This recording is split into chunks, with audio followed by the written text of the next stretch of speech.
Firefighting's a dangerous business. Even when we do everything right, the outcome is not guaranteed.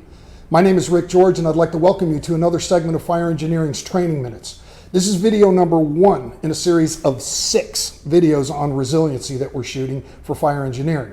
This video deals with hypervigilance. Hypervigilance is a heightened state of awareness or alertness. After a while, this becomes a firefighter's best friend. So let me explain what I mean by that. When you first get hired on the fire department, you've already learned how to put your gear on and how to put your air pack on. Now you're learning where to place it on an apparatus, how best to put it on and don it on your way to a call. Then you're moving on to your tools. Where do you keep your tools?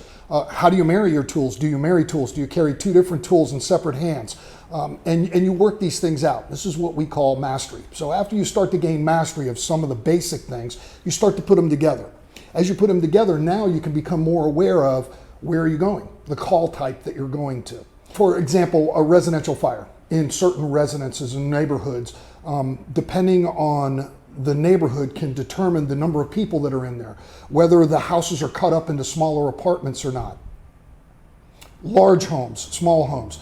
So there's a number of things that you can now start focusing on to become better prepared. Then there's the car accidents and the placement of the apparatus. Where do we place our apparatus to best give us coverage and protect us while we're on the scene? Making a grab. If you're going to VES a building, you're going to have to know where to place the ladder, how long of a ladder, how high is it, what's the reach of it that I'm looking for, which window am I going to vent first, and if I do find a victim, is it going to be a large victim, is it going to be a 1-person or a 2-person rescue, is it going to be a conscious victim, is it going to be an unconscious victim? So you have a series of these neural pathways that you're developing throughout your entire training. And what that does is it creates a file of recognized prime decision making.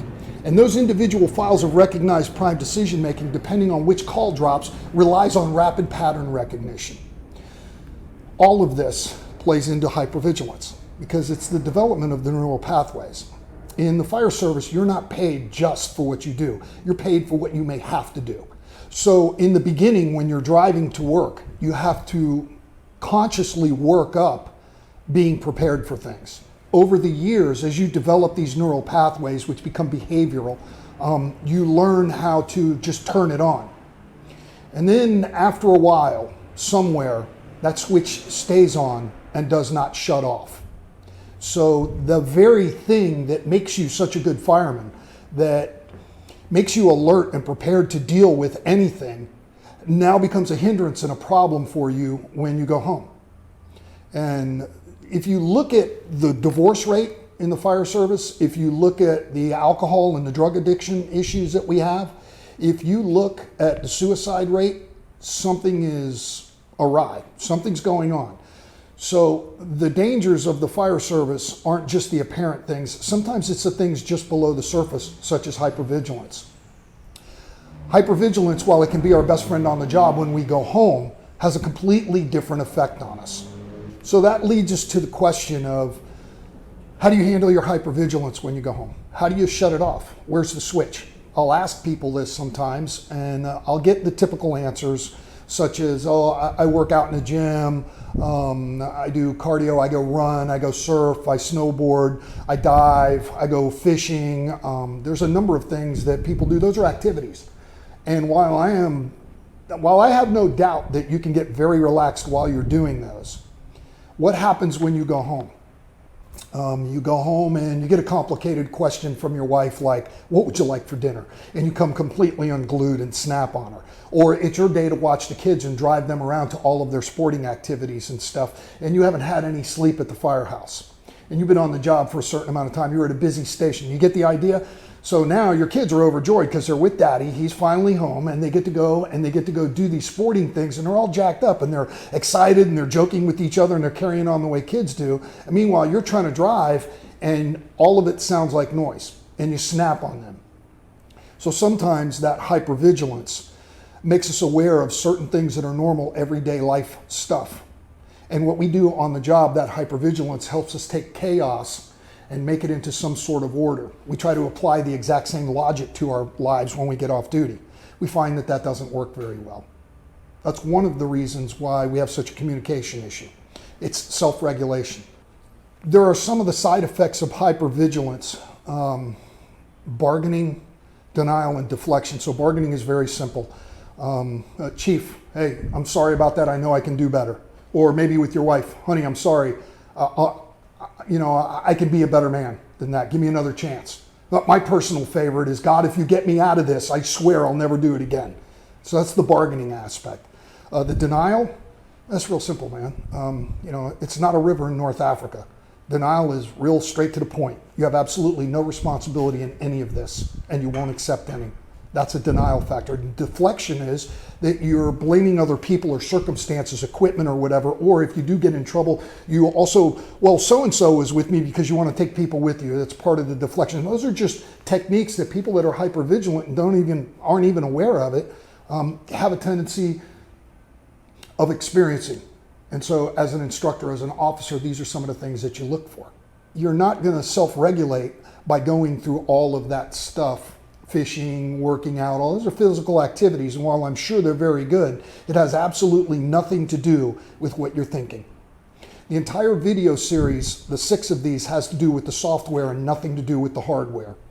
So hypervigilance has everything to do with the way that you think about things, the way that your thinking impacts your emotion, how those emotions change you biologically, and biologically how it affects your performance at home or on the job. So let's call that performance on the job, and at home we can call it relationships. So it's the mindset controls the emotion alters the biology enhances the performance or deters the performance. The mindset controls the emotion changes the biology enhances or deters the relationship. And so you start with the hypervigilance, which is a self-talk. What are you telling yourself? You want to test? Get in rush hour traffic. Wait till somebody cuts you off on your way home from work. You haven't had any sleep. You've been slammed and you're worried about putting a new roof on your house and all kinds of other things, or you're having the 7th baby or something. A lot of issues that can interfere with that. Now this person cuts you off because maybe they're late for work. They're going somewhere, and see what your reaction is. What are you telling yourself? What do you tell yourself when something's occurring at home and it sounds like a lot of noise in your head? How do you react? These are side effects of not being able to self-regulate. So hypervigilance will tap into the sympathetic nervous system and release hormones that are not necessarily conducive for great thinking or cognition. Let's call it that because it sounds fancier. But there are other hormones that you can release and stimulate in your body through certain kinds of training, which is what we're going to cover, which is the resiliency in these 6 videos.